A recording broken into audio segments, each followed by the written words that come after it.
How could you not be part of the community? Because I'm not part of the people community. It's a different type of community. Like, I'm gonna say this. I'm gonna be honest with you. You probably not gonna. You're a scholar, and I respect your years of searching. Right. But I think different. See, when it comes to the way I think, first I look at who has a home. And when I look across this particular planet, I see two species without a home. The white race and the black race. The black race assume they got a home. And a lot of them assume their home is Africa. But that's not true. I'm different than the African. That's why I'm saying when you say human and say I'm part of this and I'm supposed to communicate like this, I choose not to. Every person on the planet is an African. The question is, are you ensconced in African history? I don't agree with that. Well, it doesn't matter whether you agree or not. When you study what has actually happened. How do you know what happened? Because we have large numbers of texts that describe what happened. We have the artifacts. You said something that made sense. You said that the biggest thing in the world, I think, is the idea. Like the most thing is the idea, what you said, right? Everything you suggesting is the idea of what happened, right? And you said it yourself, the biggest thing is the idea. It's only an idea that this is how we should communicate. It's not a definite answer. But one of the things, I'm not disagreeing with you, but I want you to think about it a little bit differently, perhaps. I think that one of the things that we have to recognize is the reason why human beings are here. We got spindly legs, our teeth are not that sharp, we're not even that strong. You have a great white up here. If you put a human up against that animal, there's no chance that we will survive. I told you before, I'm not a human. See, a human can't, but what I am can, because what I am got direct communication with all species.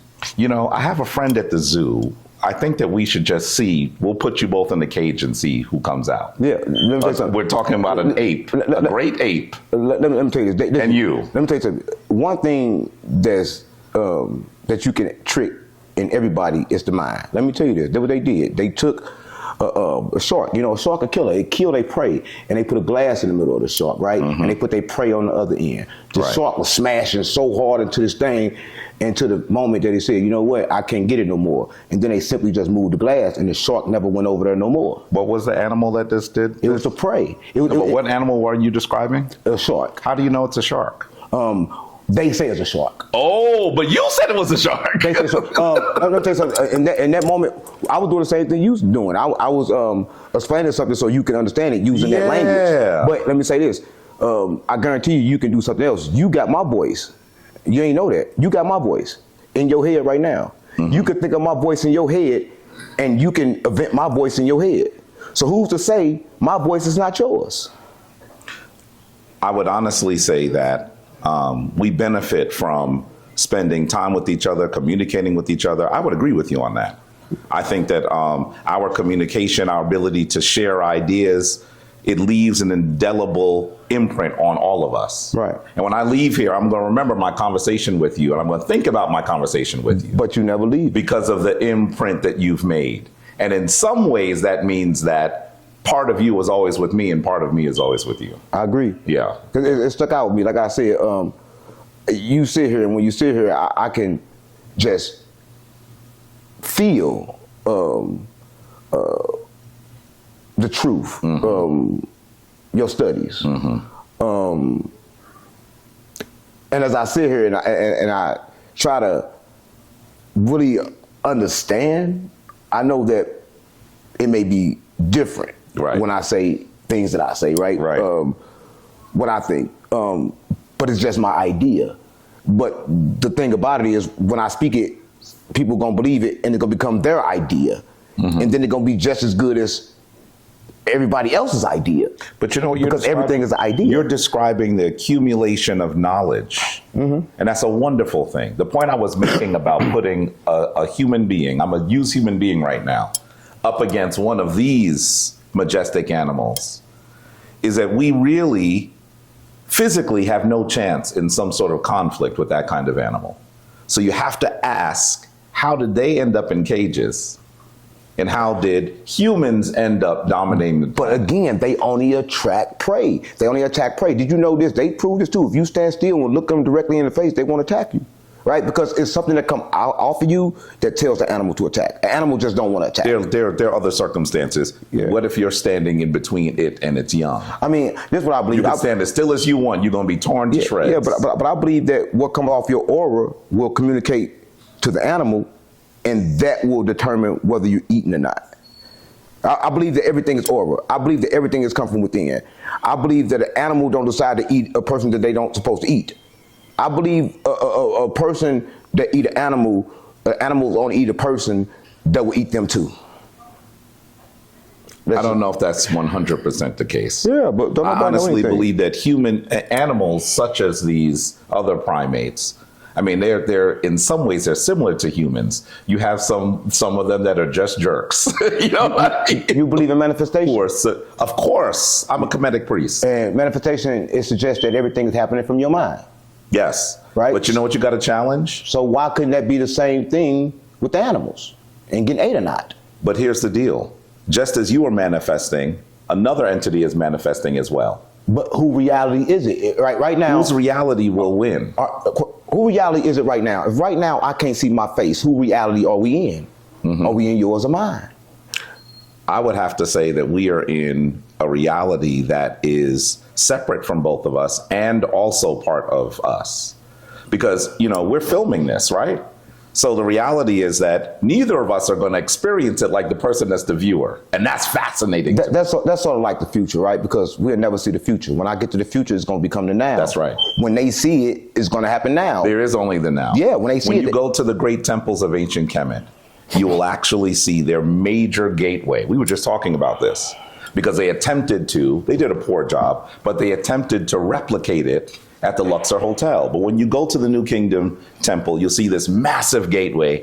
And on one side represents yesterday, the other side represents tomorrow. And in the middle of the temple, the place where the sun is today.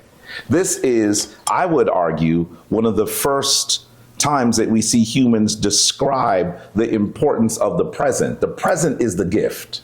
Yeah, a lot of people don't know that, because right now, if I want to think about the past or the future, I got to do it in the present. That's right. So only thing that's actually happening is happening right now, right?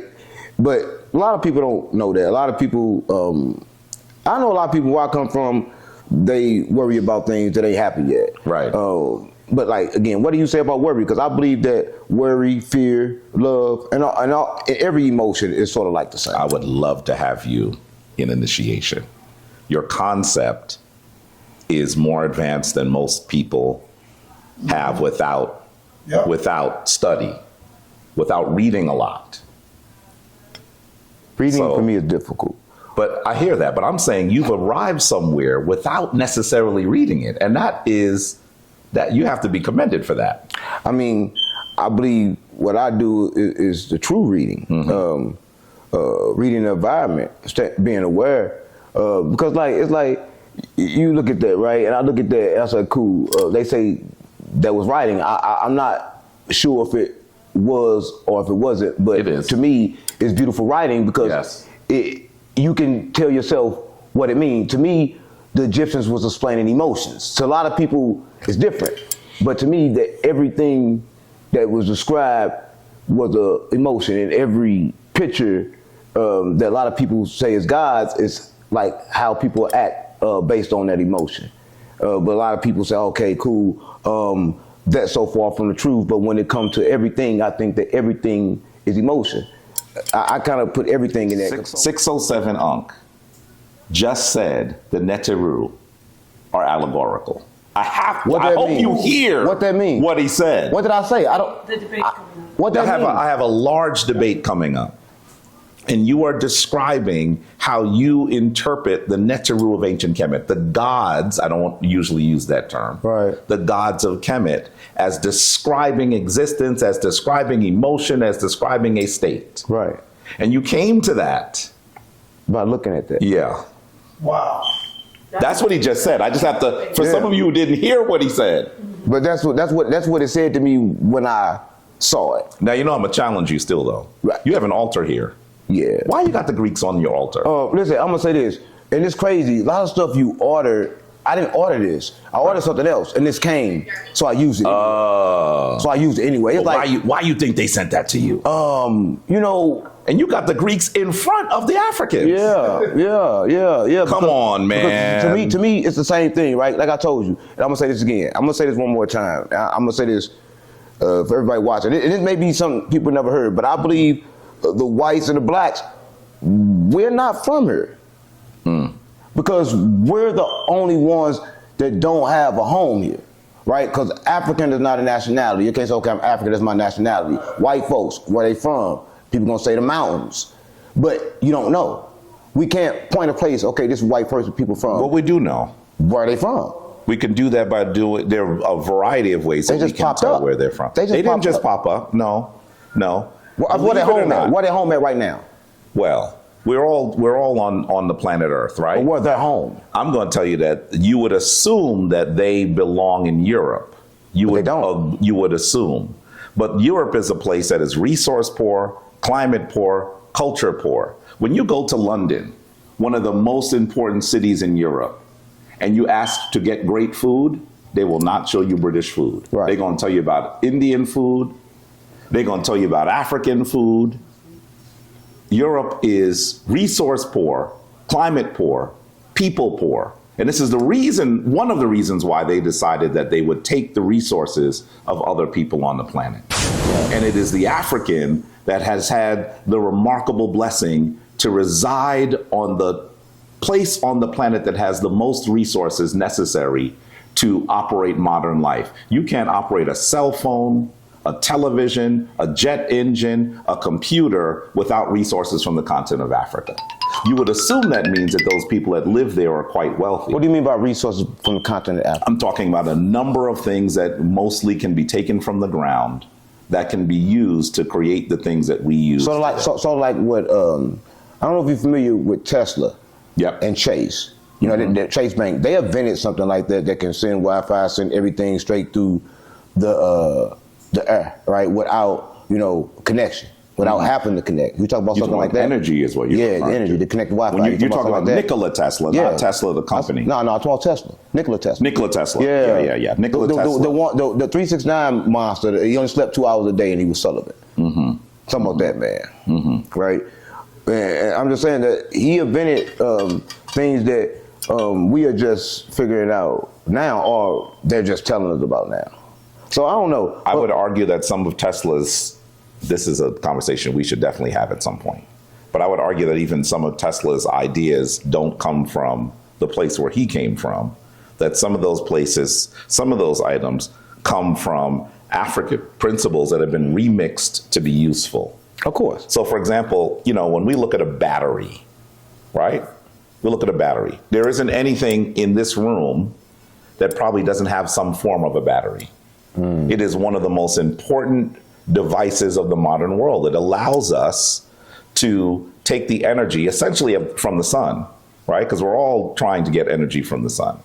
And store it so we can use it in different places. Store it so that we can use it when the sun is not shining on the place on the planet that we're in. Right. But we only see batteries the way that they come in the store. If you rip that down, you would clearly see that design is comedic. And it looks remarkably similar to what we would call the JED column. The JED column is in the middle of my ankh. I want to say this to you. This is a priesthood ankh. I worked 13 years for this. The only people who touch my ankh is whose energy that I have sensed. I want you to hold it and look at the JED in the middle. Whoa, this is the JED here. This is the column that represents the spine of a SAR. It's energy coming off there. There is energy coming off there. And it's not even just my energy. There's energy of the ancestor who crafted it, who recently became an ancestor. I can feel it, my body's shaking. Yeah. He's there. And I know that some folks who will go watch sa.neter are going to say, Jabari on that woo-woo stuff again. Yeah. I'm going to tell you, I can feel it. Jabari ain't never been off the woo-woo stuff. No, you can feel it. The reality is our understanding of how energy, how existence manifest itself in the physical plane and exist in planes that are not physical is something that we have been studying for millennia. This does not have to be in conflict with what the European today calls science. It does not need to be in conflict with it.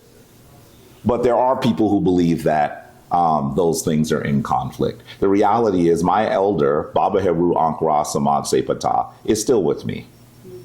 And while he is no longer in physical form, the person that crafted that Ankh, by the way, he's still with me. That's a beautiful thing. And if you're watching this, I promise you can feel the weight in it and you can feel the energy coming from it. That's the first time I've ever seen one of those. People will often look at this who are not familiar with the Kemetic tradition, and they'll say, sometimes they'll say, because they're thinking materially, they say, how much does that cost?